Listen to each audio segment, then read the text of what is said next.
Ladies and gentlemen, good evening. My name is Solomon Mondlane. I'm a green revolutionarist. Welcome to the last Green Drink Gathering 2011 at Ekaya FTFA. Also welcoming FTFA's dedicated team led by our Captain Nanzi Mutembo, our General Manager. These are dedicated men and women in the Green Revolution. I'm not going to be long. I'm just going to introduce the person who's going to introduce our guest speaker. She's the mother of all green. She walks green, she eats green, and she sleeps green. That's why tonight she's organizing a green drink gathering, Janice Park.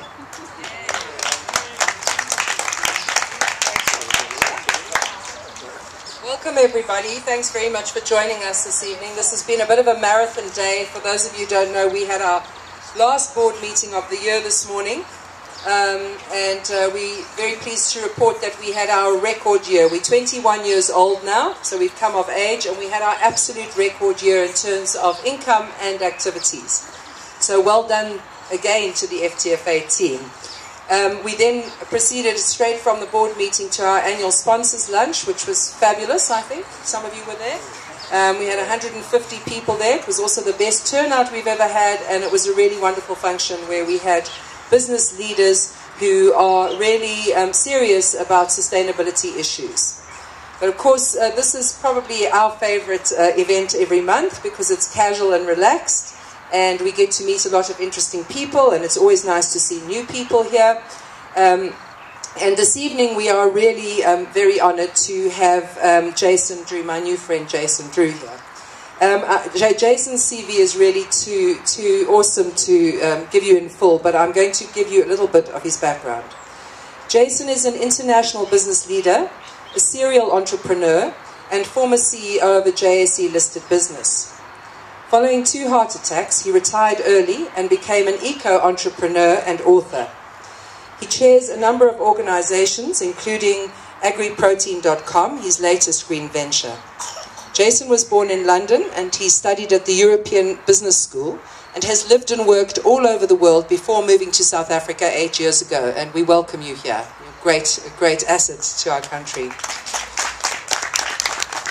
Jason looks at the environment from the viewpoint of a business leader and entrepreneur, and he believes that whilst capitalism may have caused many of the issues we face, it may be the only tool that we have that is strong enough to fix the problems that we now face too. His insights into the realities of our environment and the business of fixing the issues are brilliant and astounding. Some of the business solutions he has invested in, from growing flies in South Africa, maybe he'll tell us more about that one, to mosquitoes in the UK and urban wind farms in Europe, are as remarkable as they are profitable. Jason collects medieval English pewter and contemporary African art, so you can see an eclectic personality and psyche here. He enjoys polo, flying and fishing, as well as opera and rock, and Jason's married with 2 boys, aged 13 and 14. Jason's the author of this amazing book called The Protein Crunch, if any of you haven't seen it, and he's kindly donated some books here this evening, which we are asking for donations for. So you can pay what you like for this book. The donations he's kindly giving to Food and Trees for Africa, and he's also giving us donations when he speaks. So he's actually a carbon-free speaker because we plant trees when Jason speaks. Jason, welcome. Thank you very much. Thanks, Jeanette. And yes, I have offset my carbon by getting here, of course, by planting trees with Jeanette. I'm just going to speak for a few minutes and give you my view about what I see from a business perspective is happening in the environment. I'm then going to tell you about 2 or 3 businesses, some of which are mine, some of which are other people's. And these are entrepreneurs busy fixing our future. So let me start. We live in a world where all of our food comes from 3 sources: our water, our land, and our seas. Each of those ecosystems is being degraded rapidly. In the face of that, we are facing the most extraordinary explosion of people on this earth as we can convert the biomass that nature gave us into human biomass. Every single day, there are 100 million acts of sexual intercourse in the world. From that, 374,000 children are born. Of the people on the planet, 170,000 of us die. That means that every evening, 200,000 more people sit down for supper than had breakfast this morning. Every single month, that's like adding the equivalent of New York to our planet.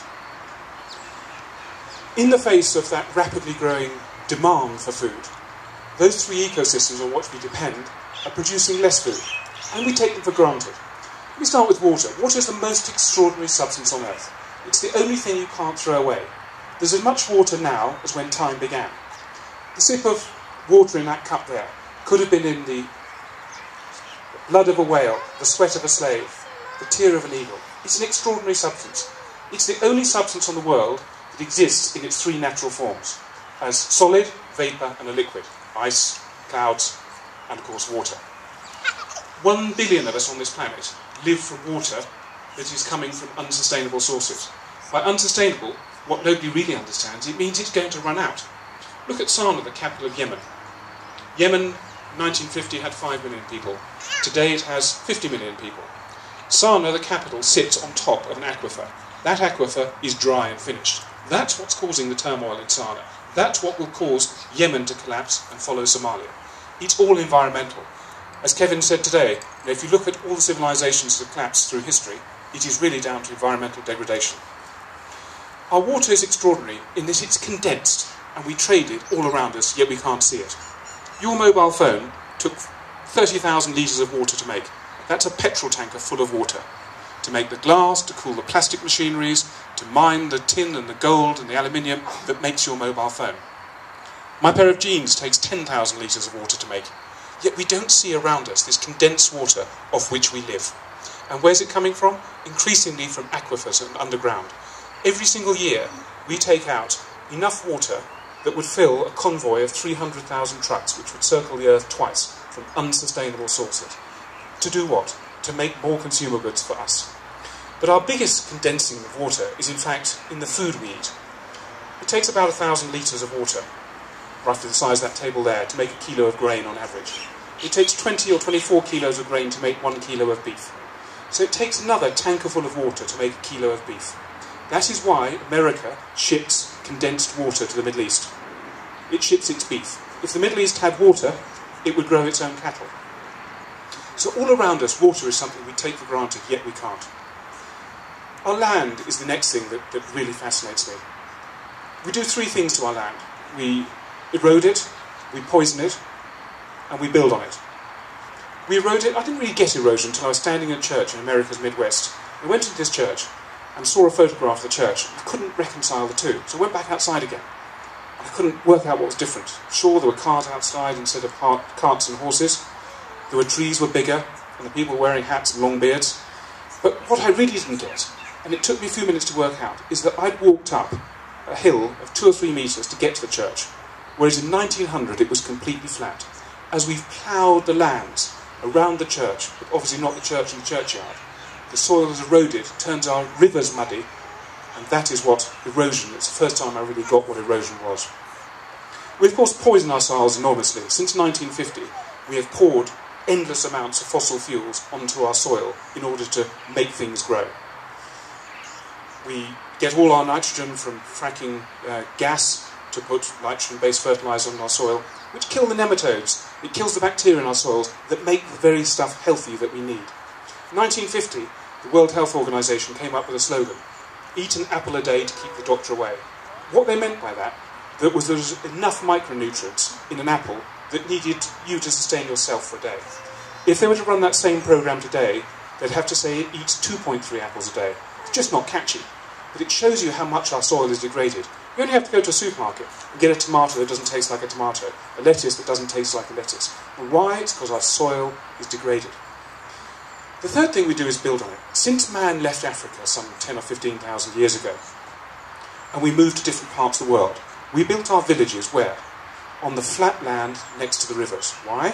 Because it was the most fertile and it was the easiest to farm. Since then, those villages, like Shanghai, Mumbai, have turned into massive conglomerations of 10 or 20 million people.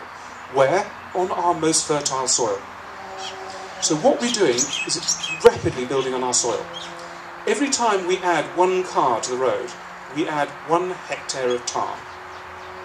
So every time you put a car on the road, you need to build a parking place at the shopping mall, a parking place at the office, a parking place at home, and the roads to connect them. If you don't add a hectare of tar for every brand new car on the road, you would end up with gridlock. And where do we put this tar? Across our best farmlands. That is what we're doing to our land. We're building on it at an extraordinary rate. So our water, our land and our seas combine to feed our population. Our population is extraordinary. 10,000 years ago, there were fewer people in the entire world than exist today, this evening in Johannesburg. Every single day, the mass migrations we talk about, the swallows, the wildebeest, or everything, are nothing compared to the migration of humanity to our cities. 50% of the world's population, 3.5 billion people, now live in cities. 300 million Chinese people. 300 million more Chinese people are expected to move to the cities over the... Don't worry, it's fine. 300 million more Chinese people are expected to move. Wait 1 second, Jason. Okay. Yeah, it's too good to miss.